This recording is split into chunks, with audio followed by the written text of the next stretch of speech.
Welcome to the Lindsay and Tony podcast, where we talk about spirituality, business, and life experiences. In this podcast, we're bringing our private conversations to you. We believe that it's through discussion, action, and reflection that true change occurs. Hi everybody, welcome to episode 128. Your body could be holding you back in your mediumship and your life. In this episode, we share personal stories, research, and different ideas you can apply into your life to connect your mind and your body. So that way when you show up to your mediumship, you show up in your life, you show up powerfully, present, your body's tamed, your mind's tamed, and you're clear on exactly what you're doing. I hope everybody enjoys the show. Hi guys, welcome back. We're so excited that you're here. Today's episode is all about how your body can be holding you back in your mediumship and in your life. And this is so powerful. I didn't know it though until I met Tony. So I kind of want to get into that on how this can come about in our life when we're not moving around. Right, so with me, it brings me back to high school when I would wake up right probably 20 minutes before school started. I would roll out of bed and then I would get to school, and all my friends at school knew not to talk to me until noon because I wasn't awake. And that's the way, especially with all of us empaths, with me I found, and with a lot of my clients and people that are highly sensitive to energies, they really have to get their body ready. So I would go to school and I would just have like this look on my face like, don't talk to me. And I really didn't want people to talk to me. Do that. But I wasn't aware then. I wasn't aware like, hey Tony, just wake up an hour or two early, go for a walk, get some fresh air so you're awake, so you could fully be with the people that you're going to be with. You see, because I've never had an issue with working out. I've been working out my entire life. It's easy. But what I've learned over the last, really my whole life, 33 years, is to do strategic workouts. And a lot of it is based off from my experience in high school, not being able to wake up until noon. That's a good example. I didn't know that. But I could relate to that because you wake up at, usually Tony wakes up at about like between 4 and 4 and 5. 6. Okay. Yeah, 4 and 6. And it all stems because of that. Like I wasn't always a morning person, but I realized that if I want to be awake, if I want to get my body under control and be present with whatever I'm doing that day, I need to have that morning routine. I need to get up early, whether it's just a walk in the morning for a half hour or hour, or whether it's a workout. I need that. And I feel like I find that a lot of people need that. They do, and I think I definitely resisted against this because Tony's like, you'll just feel better even if it's like a 10-minute walk, you'll get more energy. And I remember putting it off. I don't know how many years I put it off, but I'm like, I don't feel like walking. I'm too tired. And I would complain about that. And I don't know what changed in me. I think it was the repetitive conversation or seeing Tony waking up and having all this energy, and he had worked out all day, riding his bike to different places, rollerblading, and it showed that he had more energy and I wanted to feel energized, that I shifted something. So what I implemented in my schedule for readings, for mediumship readings, was I took the tip of putting my workouts, my walk time, even if it was 10 minutes, in between my reading time.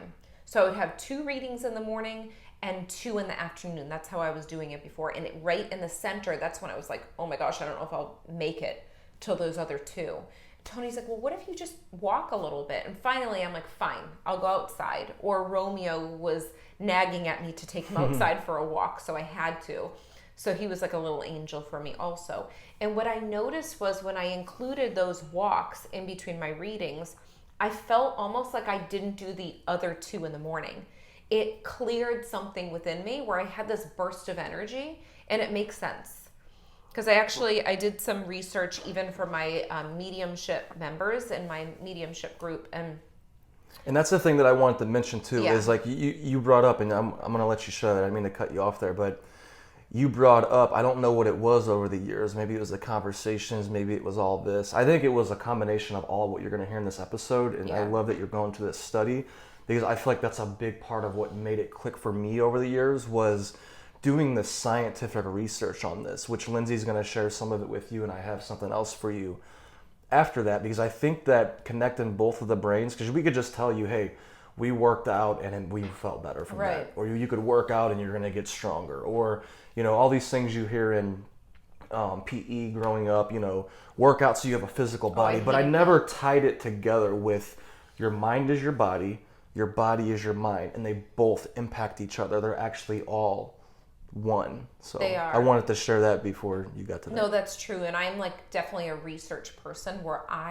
in order for me to have belief, I either have to already believe it from the start, like I just have this faith inside, or I need to do research to build the belief up in myself to know that, okay, this is what's done. And you have the same people closest to you will tell you one thing, like Tony had been telling me for years, and I understood it, but it's almost like hearing it from someone else, it just confirms it. That's how it needs to be. So after all that hard work of him just saying, well, just a little at a time, and even my grandfather, he used to wake up every day, he'd either go for a bike ride or do jump ropes, like up until he passed, like until he couldn't walk, really.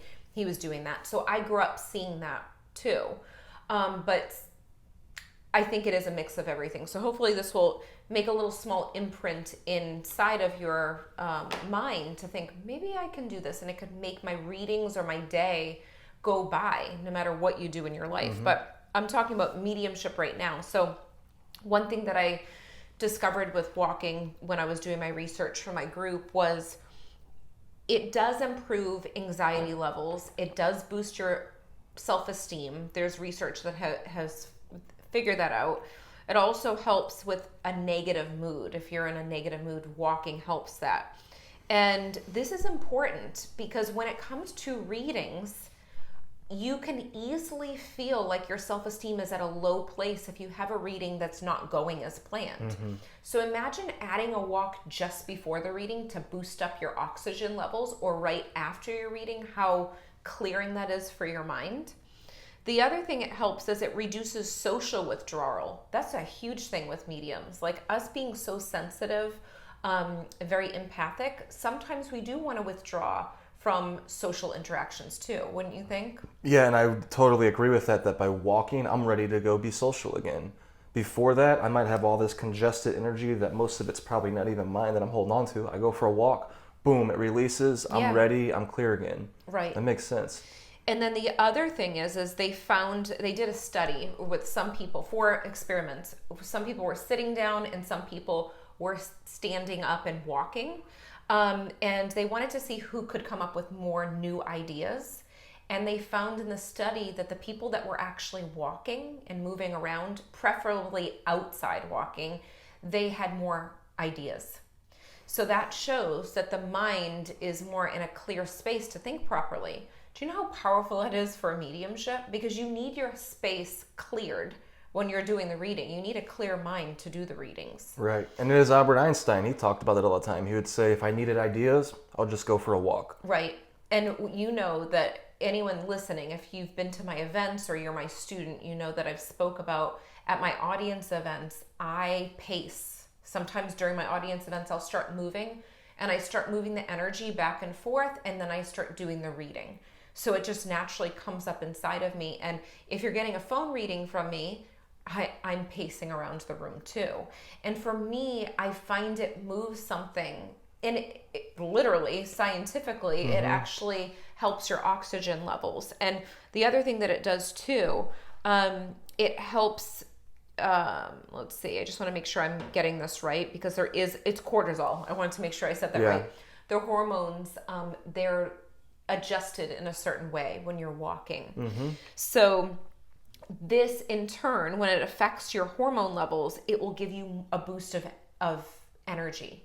So it will stabilize your energy levels. So when they said, like, sometimes even rather than drinking coffee to wake up, go for a walk and you can have more of a benefit from that. Or drink coffee and go for a walk like I do. Yeah, we do that. Every morning, Tony will bring his mug of coffee and we'll take walks. So you could do both, but you'd think that it would make you tired to work out, which at the beginning for me, I think I was very resistant to it. I'm like, I'm so tired, I don't want to do it. But in the end, I was grateful that I did it. It is, and that adds to the thing too, because your mind and your body, they both work together. So that's a thing that I realized over the years I had to adjust. It wasn't only my body. Once I started to do strategic workouts, like when I was teaching, or like with our retreats or events that we do now, I really make sure my body is up to date. But before I really was aware of that and doing that, I realized that my thought process around all of this and my thoughts actually influence my body too. Because if we're always thinking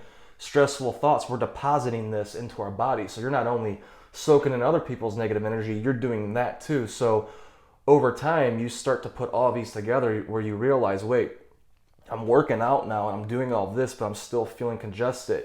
Maybe take a look at what kind of thought processes are you going throughout the day. Are you focused on a lot of stressful situations most of the time? And if you could start to cut back that little by little, you'll start to see a result in both. So keep that in mind, that your mind and your body, they're both one and the same. They work together. So I wanted to add another study, and it goes with what you were talking about, the cortisol levels, which has to do with how you're able to handle stress or not. If cortisol levels are high, you can't handle stress as much. It's whenever you're frustrated and you have stuff in you, which we all do, right? And then you trip over your bed, and that's the one thing that pisses you off. Or it's like these little things we can't even handle when our cortisol levels are high. When they're low, we can handle stress a lot better. So Amy Cuddy is a Harvard researcher, and I share this study a lot with body language because it's so powerful. And she did some research on body language to where she figured out that she called them high power poses and low power poses. High power poses, that's positive body language. That's when you're sitting up straight. Low power poses is whenever you're crunched down and I'll feel myself doing that in this chair sometimes, and I'm like, oh, I gotta adjust myself. Or if your hand's on your neck. So what she found was in just 2 minutes, so 2 minutes sitting up straight, like the Superman pose, or just sitting up straight in general, any high power pose, your testosterone levels increase and your cortisol levels lower, meaning your ability to handle stress increases and your confidence goes up. Whenever you're in a low power pose and you're like this, or you're shut off, just in 2 minutes alone, your testosterone levels decrease and your cortisol levels increase, meaning you're less confident and you can't handle stress as much. What does this have to do with what we're talking about? It has everything to do with it. So like when Lindsay's talking about doing walks, after her second reading, between her second and third reading, that's all. You could see how powerful that is to get her confidence back up and her ability to handle stress. Because listen, if you're a medium or if you're a coach like I am, and you're a therapist or you're a teacher, you're dealing with people that have a lot of stresses at times, and they're bringing these to you. And if you're showing up to these calls and you already have all this stress in you, obviously it's very evident that you're not going to be as powerful for your client or in your everyday life with your kids or whatever you're doing as you would to where if you apply this information. And that's another thing I wanted to add too, is that researching, learning like you are on this podcast, that all helps. But the biggest part, I believe, is experimenting. Us taking this knowledge, and then like what Lindsay was sharing with her walks and what I was sharing with what I realized in high school. I can't just roll out of bed and go do something.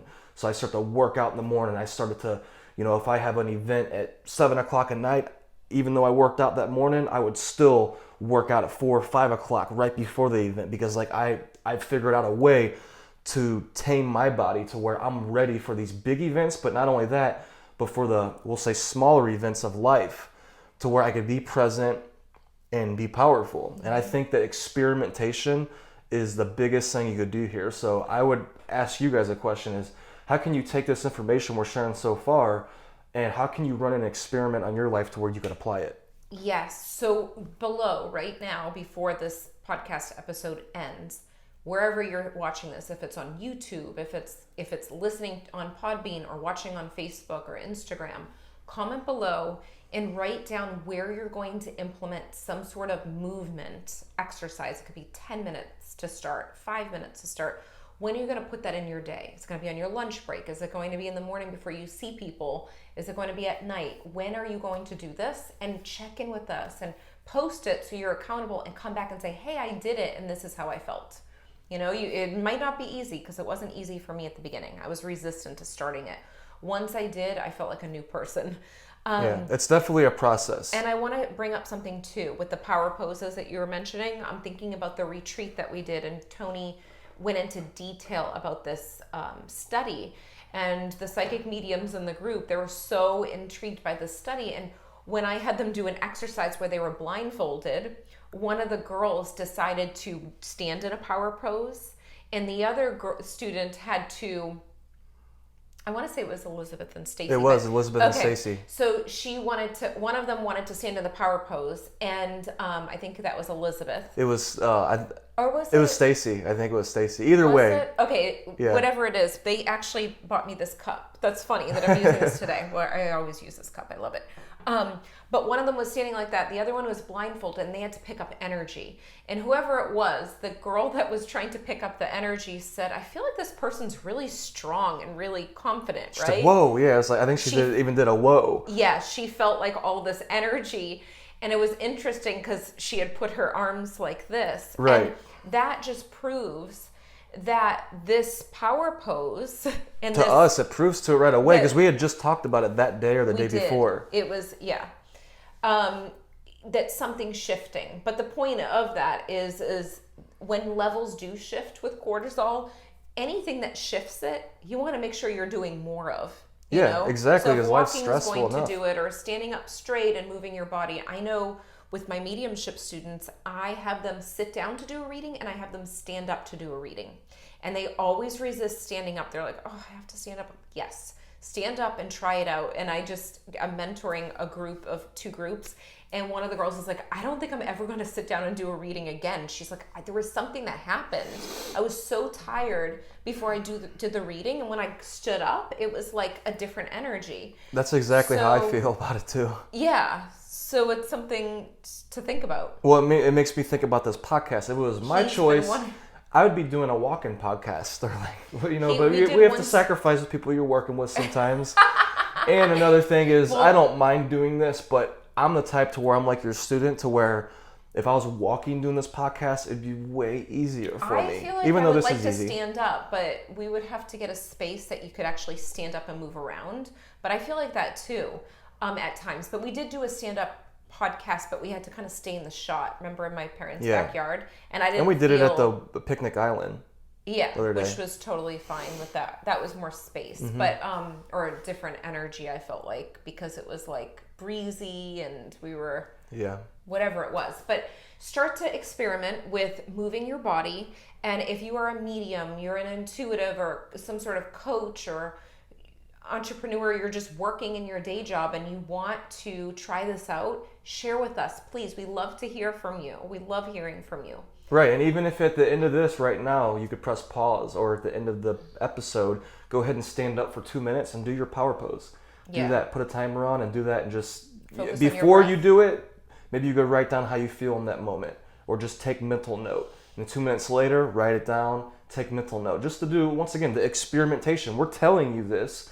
The Harvard research already did this, but there's something about taking that information and applying it to yourself. I think it was Tony Robbins that talked about in the World Summit a couple weeks ago, where you have, forget the 3 names he did, but he said you got like your conscious knowledge, where you're conscious of it right now, you're hearing us say it, you're like, oh, I get that. And then you have your emotional knowledge, you get it into your emotions, and now you feel it. But then you get the body knowledge. Now and you only get that through experimenting, through applying, through doing it. And then you got it in your body and you just know it in your bones. Exactly. So it's that time. It's that time to take action. So we hope that you enjoyed this episode. We can't wait to hear from you and hear your experience. See you next time. Bye, guys. We hope you enjoyed this episode as much as we did. If you liked it, leave a 5-star review on iTunes, and remember, subscribe to our YouTube channel too. If you can think of anyone else that would love this episode, share it with them right now on social media or email. And remember, getting results is a process of learning, applying, and reflecting. Stay consistent and continue to grow every day.